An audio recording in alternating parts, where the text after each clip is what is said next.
and we'll change now into law and order. Yep. Now, as you know, or may or may not know, my view on law and order is if you have a safe environment to live, we sell houses for more money. So, absolutely. What's your attitude to neighbourhood law and order? Are you tough? Are you think everything's okay? Where do you sit?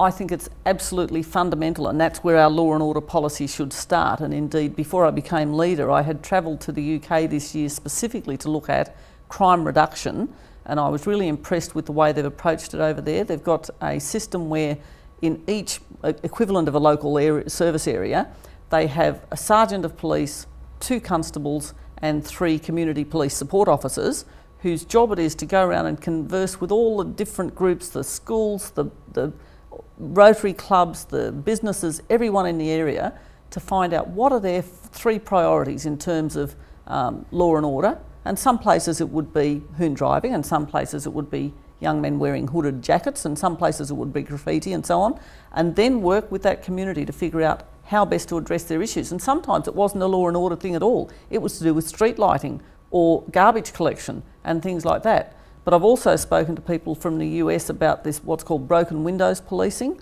which has to do with the idea, and it sort of fits in neatly with what you were saying. The idea of it is that if you have a building with a broken window and it remains unattended, pretty soon you'll have more than one broken window. Whereas if every time a window is broken it's immediately fixed, then you'll find that you get a much safer feel in the neighbourhood. People are more out and about, and I absolutely agree that if you've got a safe neighbourhood, value of properties is up.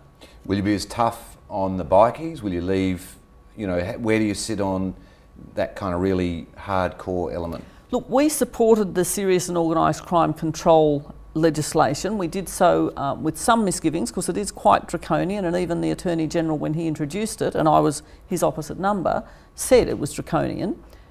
We attempted to amend it so that the Attorney General's discretion to declare an organisation was not unfettered, that it could be subject to judicial review, and we wanted to keep a very close watching brief on it because we accepted that it's impossible to deal with bikies on the basis of the criminal jurisdiction that we've normally had, where you had to catch a person in the act, arrest them, charge them, arrest them, and take them to court and prove them guilty beyond reasonable doubt. You never get the Mr. Biggs of organised crime, be it bikies or other organisations, in that sort of format. So we accepted the need to do something quite different, and we're keeping a very close watching brief.